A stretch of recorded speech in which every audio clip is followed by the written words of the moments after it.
Okay, in this discussion, no, we will discuss the inverse Laplace transform.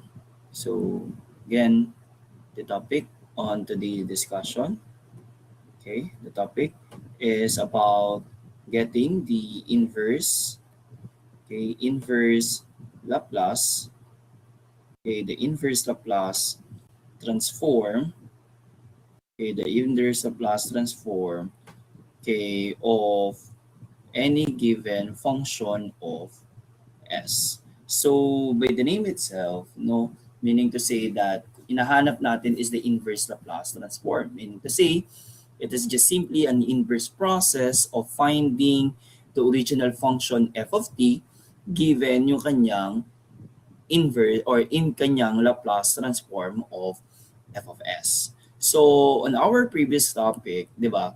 On our previous topic, we discussed, suppose given yung ating function of t, okay, given yung ating function of t, by taking its Laplace transform ng ating function of t, okay, equal siya kay f of s using its definition, different properties, and the likes. Sa inverse Laplace transform naman po, given naman yung function of s, no, like for example, kay Laplace transform, ang direction po ng ating solution is from left to right. Kay inverse Laplace transform naman po, given yung function of s, then yung direction natin is from right to left. Hinahanap natin yung function of t. So before we proceed, no, with the following properties such as yung i-discuss natin in this lecture video is about the linearity property. Letter B, we have here the first shifting property or first shifting theorem. Okay, first shifting property or first shifting theorem. And letter C, we have here the change of scale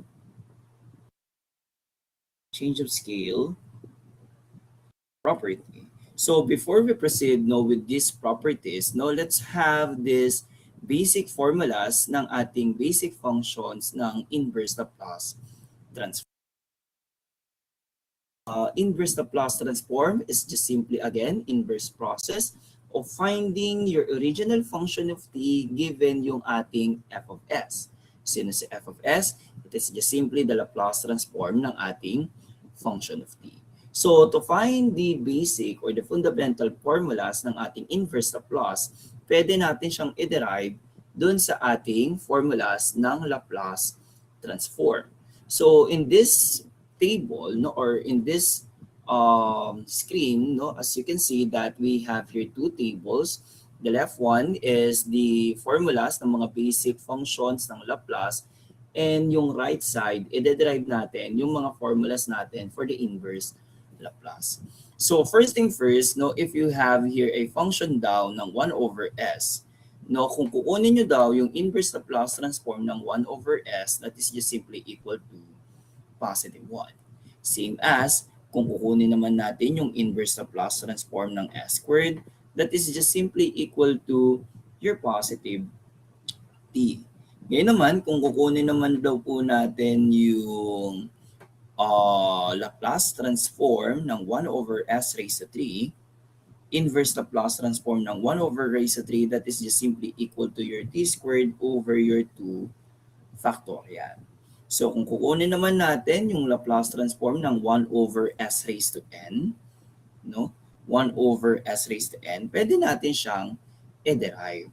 So sabi natin, again, recap that the Laplace transform ng ating t raised to n, di ba, is just simply equal to your n factorial over that is your s raised to n plus 1.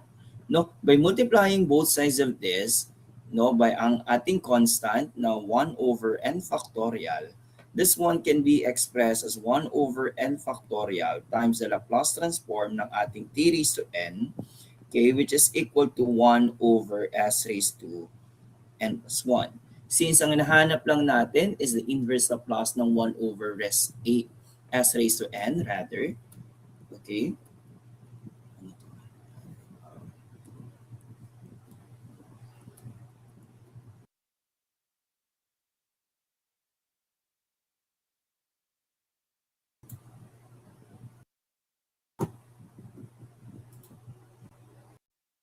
Okay? So since ang hinahanap lang natin is the inverse Laplace transform ng s raised to n plus 1. Oops. S raised to n plus 1. So pwede tayong magkaroon ng some assumption. Like for example, we can let m be equal to that is n plus 1. So solving for n here, so we have your m minus 1 is equal to n. So by substituting the following values put to this, so we have your 1 over, that is we have your m minus 1 factorial times the Laplace transform ng ating t raised to m minus 1, which is equal na lang to 1 over s raised to m. So by taking the inverse Laplace transform both sides of the given equation, so we can say that the inverse Laplace transform ng 1 over s raised to m, okay, is just simply equal to this one para maka-cancel out lang ito. Okay?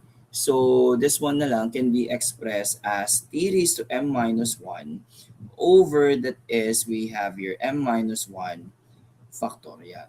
So kung i-rewrite natin siya in terms of variable n, we can say that the inverse Laplace transform ng 1 over s raised to n is equal to t raised to n minus 1 all over, that is n minus 1 factorial. So all over s minus 1 factorial. So other formulas would be, kung kukunin naman natin yung inverse Laplace transform ng 1 over s minus a, that is obviously equal to e raised to 80, no? That is e raised to 80. Okay? Then kung kukunin naman natin yung inverse Laplace transform of a over, we have here your s squared plus a squared. Okay, that is just simply equal, sir, to your sine 80, no? Sine 80.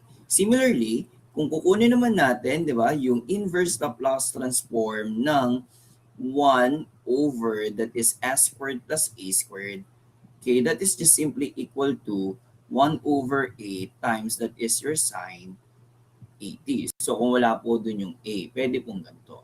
Okay? Similarly din po, kung kukunin natin yung inverse Laplace transform ng s squared plus, that is a squared, this is just simply equal to your cosine 80, no? That is cosine 80.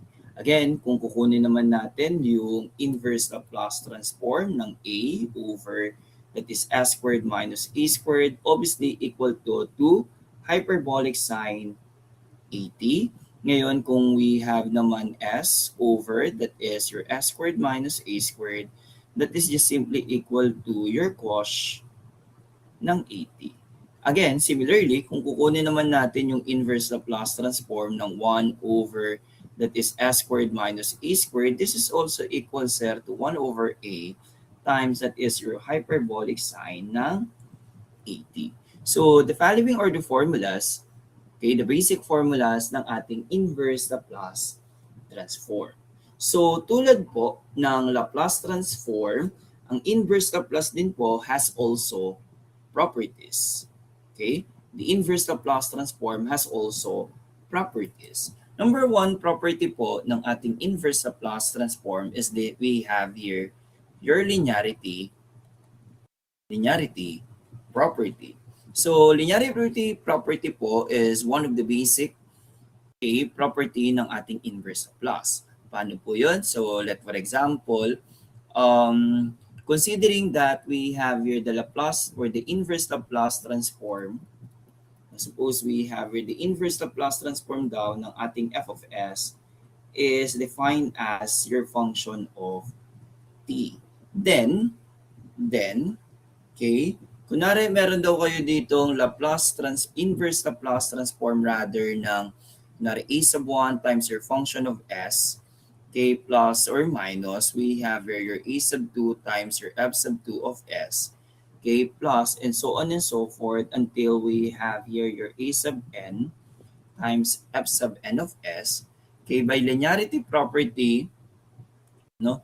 By linearity property, if you have this one daw, like for example, if you have this one by linearity property, then we can say that this one can also be expressed as your a sub 1 times the inverse Laplace transform ng f sub 1 of s, okay, plus or minus, we have your a sub 2 times the inverse Laplace transform ng ating f sub 2 of s, okay, plus and so on and so forth up to we have your a sub n times the inverse Laplace transform ng f sub n of s. Now, where a's here, yung mga a's daw natin are constant. So, anong ibig sabihin po nito? Meaning to say that if the operation again is addition or subtraction, okay, by this property, linearity property, pwede po natin siyang paghiwalayin. Okay? An example of this, suppose we have this one. Example number 1. Suppose we have here the inverse Laplace transform of, we have 1 over s squared, okay, plus we have here 2 over s raised to 10, plus we have here 7 over that is s squared plus 9, okay, minus we have here 3 over that is s squared minus 140. Suppose we have this. So by linearity property, this one can also be expressed as the inverse Laplace transform ng 1 over s squared, okay, plus we have here 2 times the inverse Laplace transform ng 1 over s raised to 10, okay, plus we have here 7 times the inverse Laplace transform ng 1 over that is s squared plus 9, okay, minus we have here 3, okay, times the inverse Laplace transform ng 1 over that is s squared minus 144. So by taking the following inverse Laplace using the following formulas, this one. So using the following formulas, this one can also be expressed as ang formula neto, inverse Laplace transform ng 1 over s squared, that is just simply equal to positive t, plus we have here 2 times, this is t raised to n minus 1, so that is raised to 9, all over we have here 9 factorial, plus we have here 7 times, this is 1 over 3, times we have here your sine 3t, minus 3 times that is 1 over 12, times that is your hyperbolic sine 12t. Hyperbolic sine 12. Okay? So, in this case, by simplifying the following, this is just simply equals here to t plus that is 2 over 9 factorial, t raised to 9, plus that is 7 over 3 times that is your sine 3t, okay, minus this is 1 over 4 times that is hyperbolic sine 12t. So, this is its corresponding inverse Laplace transform. Take note that kapag in-apply nyo po yung inverse Laplace transform, dapat ang maging result is obviously, okay, a function of t na. It must be a function of t. Okay? Another example, number 2, by linearity property. Okay? Number 2. Suppose we have this one. Suppose we have the inverse Laplace transform of, we have here 2s plus 3 all over, we have s raised to 5, okay, plus we have here 5s minus 3 all over, we have here your s squared plus 5. Suppose we have this one. Again, by linearity property, this one, sir, can also be expressed as 2 times the inverse Laplace transform ng s over s raised to 5, or that is 1 over s to the 4th. Okay, s to the 4th. Plus, we have here 3 times the inverse Laplace transform ng 1 over s raised to 5. Plus, we have here 5 times the inverse Laplace transform of this one is s over, that is s squared plus 5, okay, minus 3 times the inverse Laplace transform of 1 over that is s squared minus 5. So applying the following formulas to get its inverse Laplace, therefore this is equal set to 2 times that is t raised to 3 over that is 3 factorial plus we have here 3 times this is t raised to 4 over that is s over that is 4 factorial plus we have here 5 times we have here your cosine square root of 5t minus 3 times this is 1 over square root of 5. Then we have here your sine square root of 5t, no? Square root of 5t. So simplify lang natin ito. Now this one can also be expressed as t raised to 3 all over 3. Okay, plus we have here t raised to 4 over 8 plus we have here 5 cosine square root of 5t, okay, minus 3 over square root of 5. This is sine square root of 5t. So we have this one. And okay, we have this. Okay.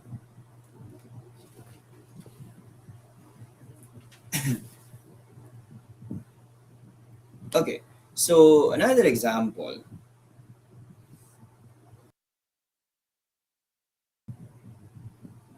Another example of a linearity property. Number 3. Okay, suppose we have this one. Suppose find the inverse Laplace transform of we have here like for example s to the negative 3 plus we have here 1 over we have 2s plus 3 and that is 2s plus 3, okay, minus we have here 3s all over we have 3s squared minus 243. Suppose we have this. Again, by linearity property, this one can be expressed as the inverse Laplace transform. Ang s raised to 3, pwede natin siyang i-express as s raised to 1 over s raised to 3 rather. Plus, ito pwede nyong i-factor out yung 1/2 times the inverse Laplace transform of 1 over that is s plus that is 3 over 2. Okay? Factor out lang din yung 3 si 3. So that is minus the inverse Laplace transform of s over that is s squared minus 81. So simplify lang natin ito. It's Laplace transform that is t squared over 2 factorial. Okay. Plus we have here 2 times e. No? This is e raised to negative 3 over 2t. No? That is 3 over 2t. Okay. One na pala. This is 1/2, no? That is plus 1/2 times e raised to 3 over 2t. Okay, tapos ito po, we have here minus cos 90. So, pwede na to, rewrite lang. This is equal to t squared all over 2 plus we have here e raised to 3 over 2 times t all over 2 minus that is cos 90. So, pwede na ito. Okay, this one will do.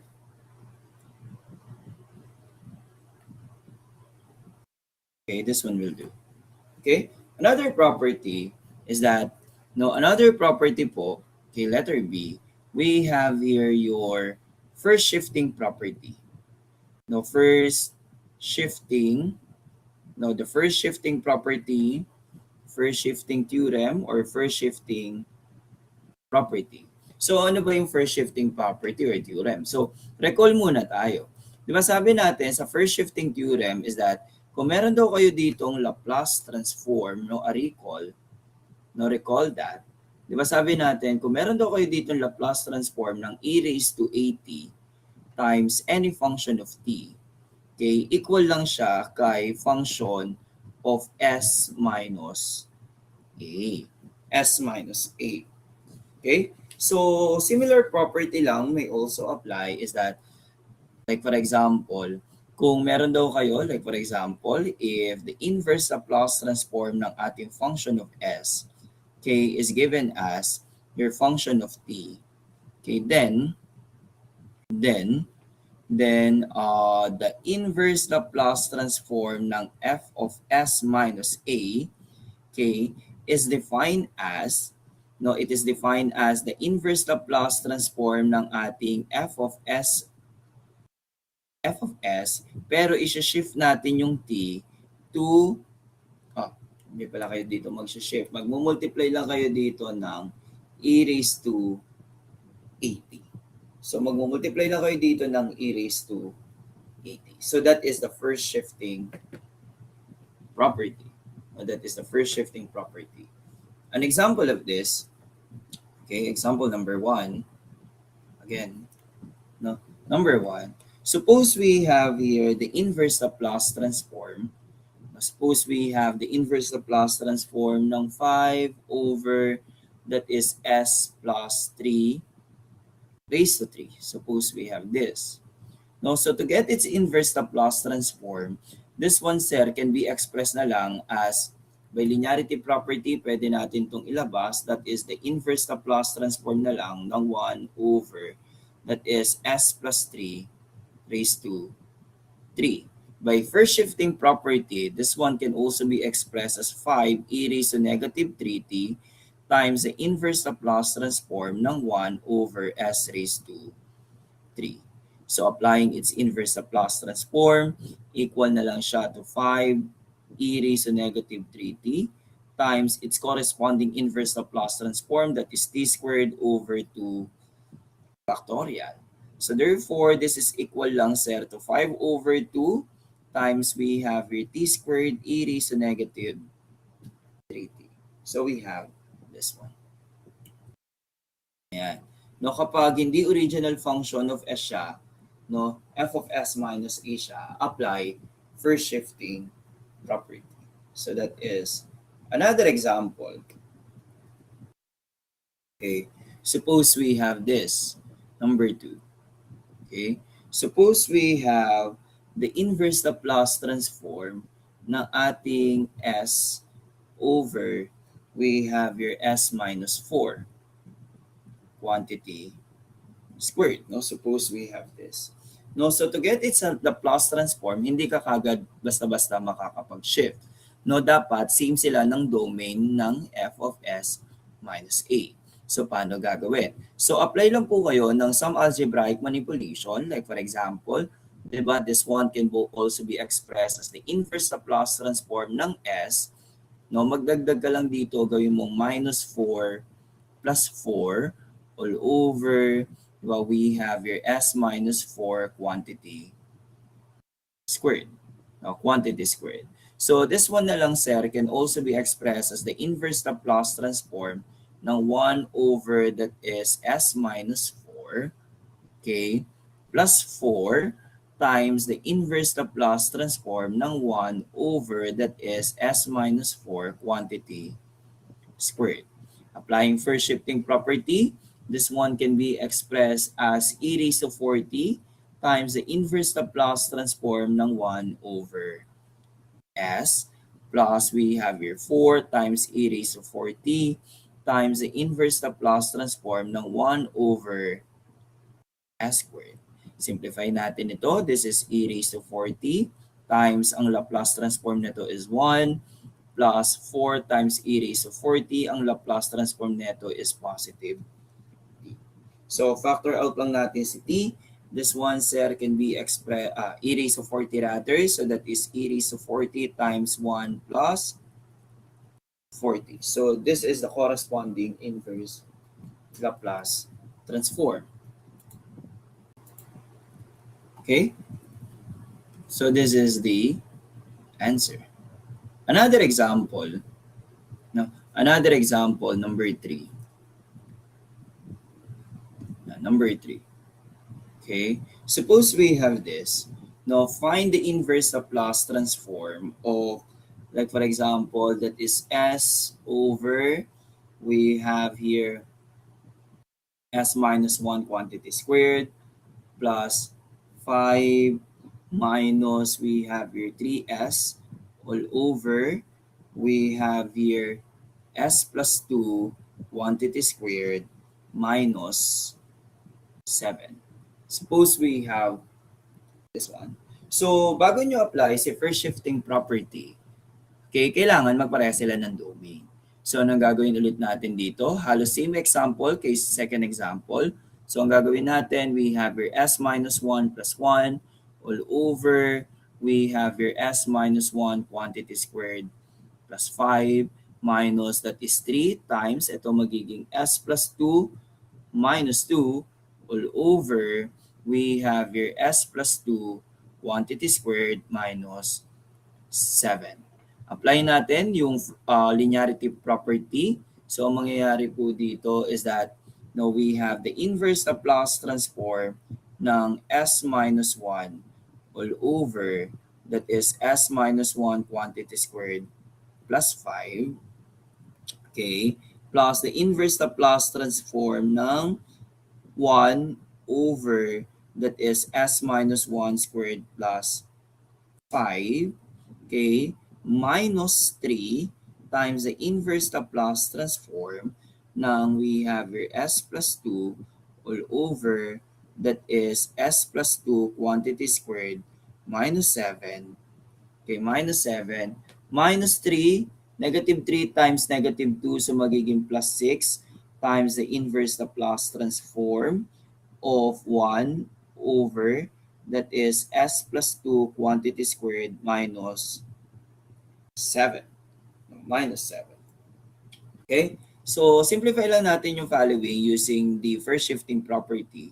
Ito po magiging e raised to t times the inverse Laplace transform of s over that is s squared plus 5. Ito din magiging plus e raised to t times the inverse Laplace transform ng 1 over that is s squared plus 5. Okay, minus we have here 3 times e raised to negative 2t. No, e raised to negative 2t inverse Laplace transform ng s over that is s squared minus 7. Okay, plus we have here 6 times the inverse Laplace transform of first shifting property. This is e raised to negative 2t, okay, times the inverse Laplace transform ng 1 over that is s squared minus 7.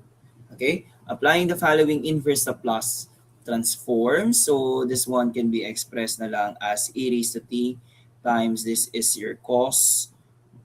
This is cos square root of 5t plus we have here e raised to t times that is 1 over square root of 5.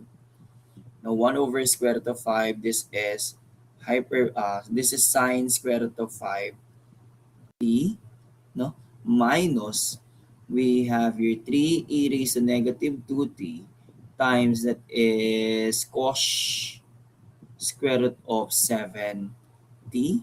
Okay, plus we have here 6 times 1 over square root of 7, okay, times that is your hyperbolic sine square root of 7t.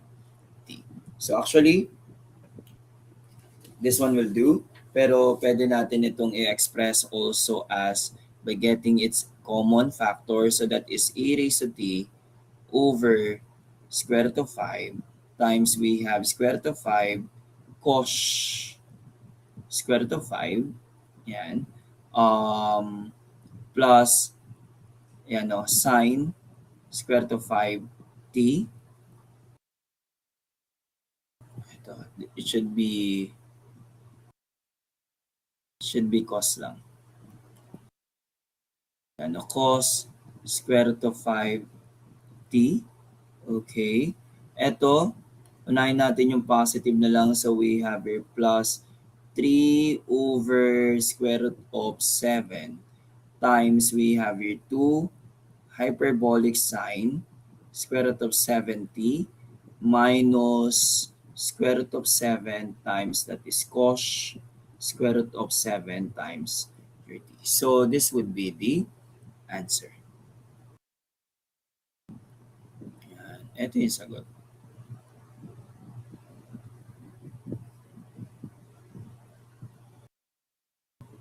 Okay? So that is the answer in this example. Okay? Another example, suppose we have this one. Number 4 example.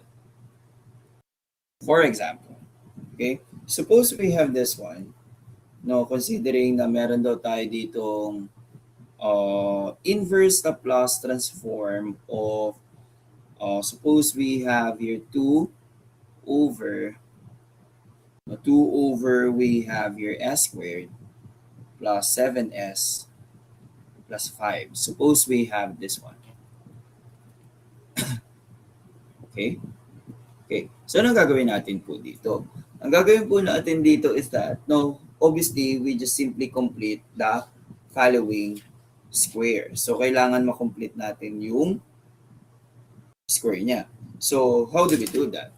No? So, to do that, ang gawin lang natin is that this one can also be expressed as the inverse Laplace transform. Tapos na natin yung 2. No, that is 2 times the inverse Laplace transform of 1 over, no, this is just simply said equal to s squared plus 7s. So, ano yung kailangan nating idagdag to make it a perfect square? Trinomial. So, recall that, no, kung ano yung kailangan yung idagdag is that, no, that is 1/2 times your b, okay, quantity squared. So, ang b po nito, yung coefficient kasama ng s. So, that is 7 over 2 quantity squared. What is 7 over 2 quantity squared? I remove this one. Okay. So, kailangan nating i-add dito is 7 over 4. So, that is 49 over 4 plus 5 minus 49 over 4. So, kung ano yung inad mo, yun din yung dapat mong i-subtract. So, meaning to say na this one can also be expressed na lang as 2 times the inverse Laplace transform of 1 all over. This one can be expressed na lang. Magiging factor niya, get the square root ng 49 over 4. Or that is S. Tapos, copyahin mo yung sign ng middle term since this is positive. So, we use plus. Then, we have here 7 over 2. Okay, tapos subtract natin ito. This is 5 times 4 is 5 times 4. 20. 20 minus 49. So, that is negative 29 over 4. So, pwede na natin i-apply yung first shifting property. So, this one can be expressed as 2 times e raised to negative 7 over 2 times t times the inverse Laplace transform ng 1 over, this is s squared minus 29 over 4. So, simplify lang natin ito. This is also equal to 2 times, get the reciprocal of this. This is 4 over square root of 4, that is 2 over square root of 29. The square root of 29, e raised to negative 7 over 2t, times we have here your hyperbolic sign, square root of 29 times t. Simplify lang natin. This is equal, sir, to 4 over, this is square root of 29. This is e raised to negative 7 over 2 times t times, that is your hyperbolic sign, square root of 29 times t. So we have this.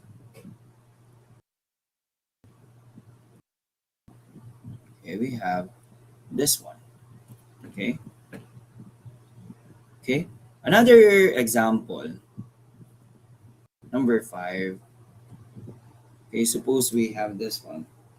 Okay, suppose kunin daw natin yung inverse Laplace transform of, we have here 5s minus 7 all over 5s minus 7 all over, we have here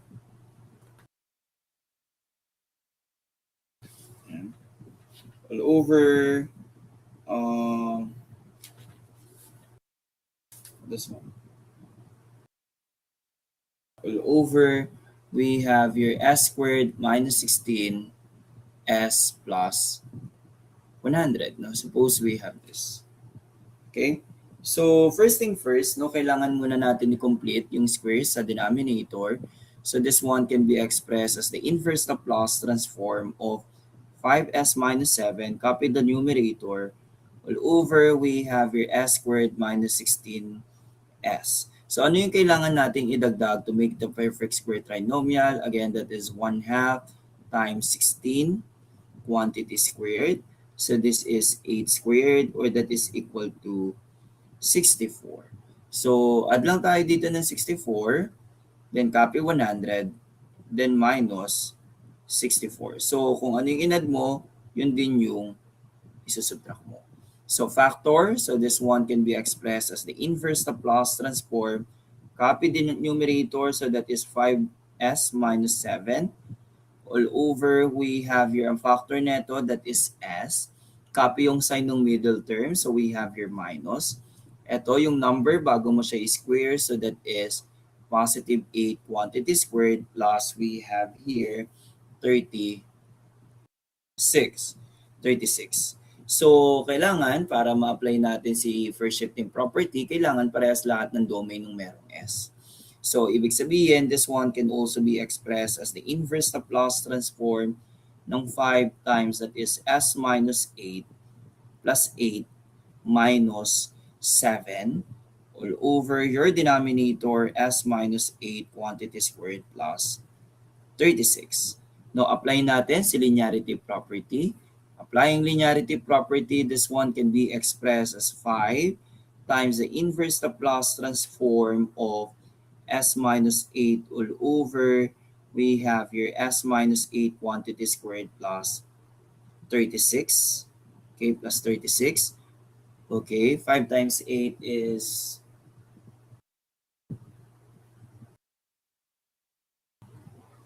5 times 8 is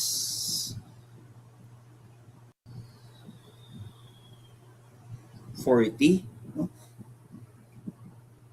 That is 40. Yeah, 40 minus 7.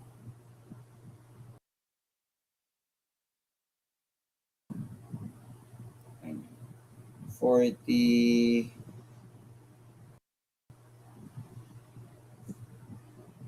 40 minus 7, that is negative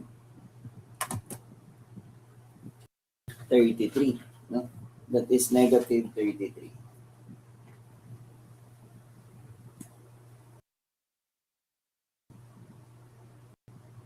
Okay?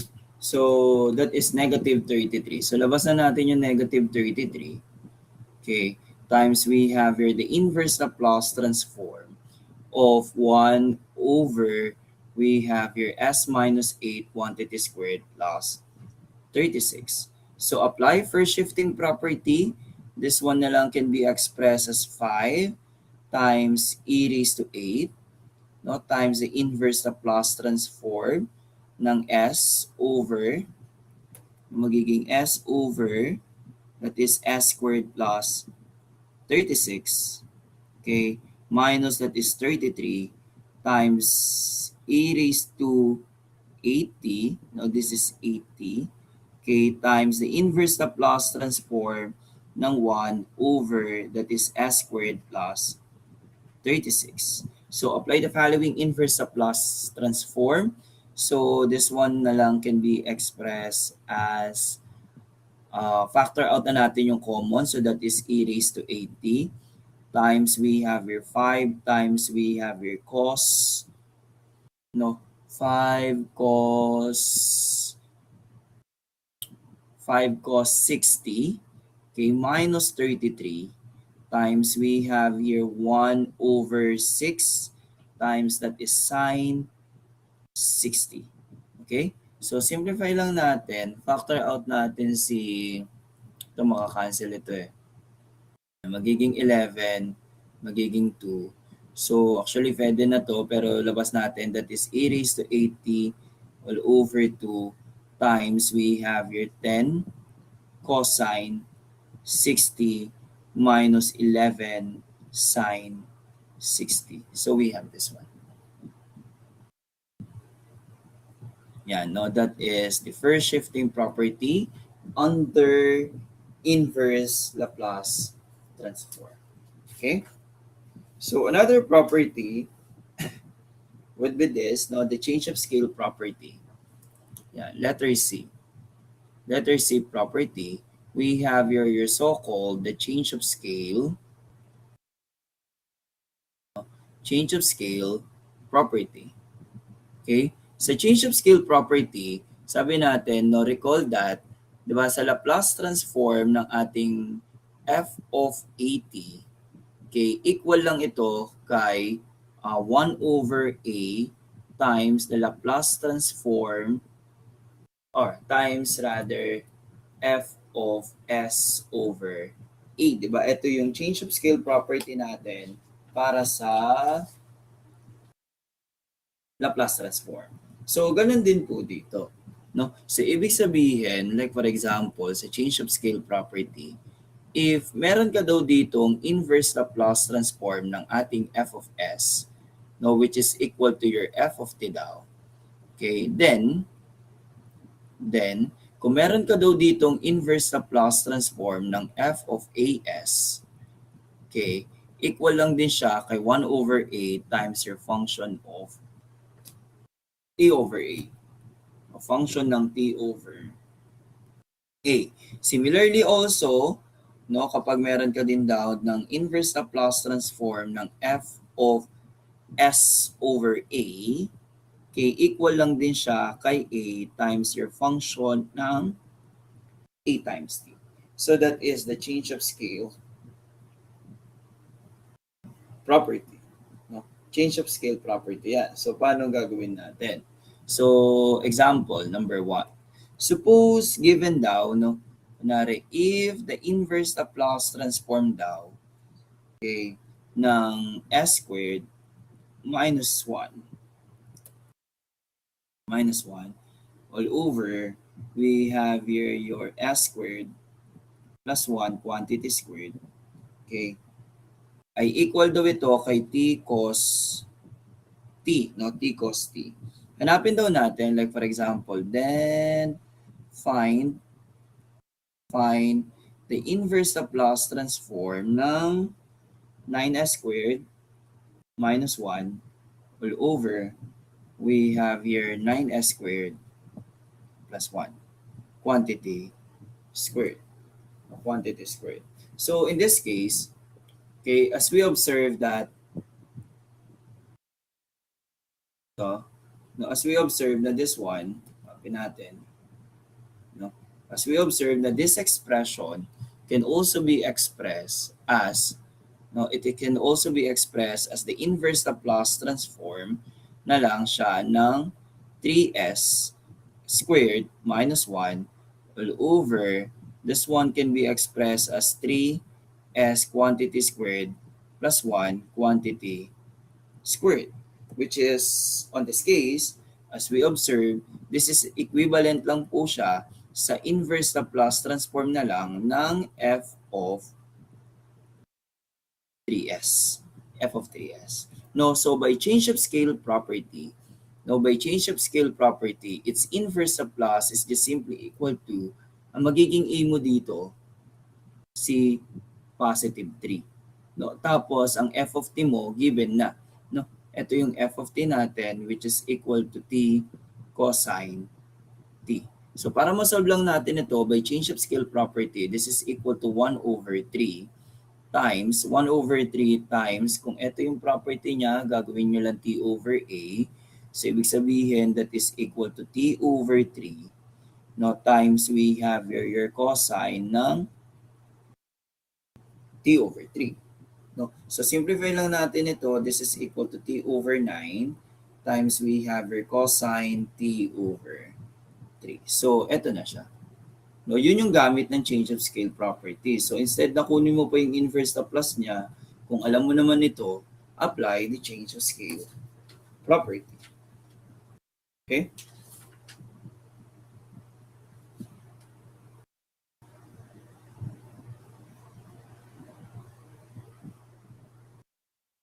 Okay. Another example.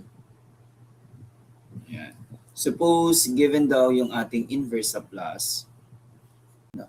Kunwari, given daw yung inverse Laplace natin, no? Suppose given daw yung inverse Laplace transform ng function of s, okay, which is equal daw to t over 2, no? That is t over 2 e raised to negative 2t times cosine 2t. So, kunwari, evaluate, um, evaluate the inverse Laplace transform ng f of 4s. Okay? And evaluate din natin yung inverse Laplace transform, kunwari, ng f of s over 4.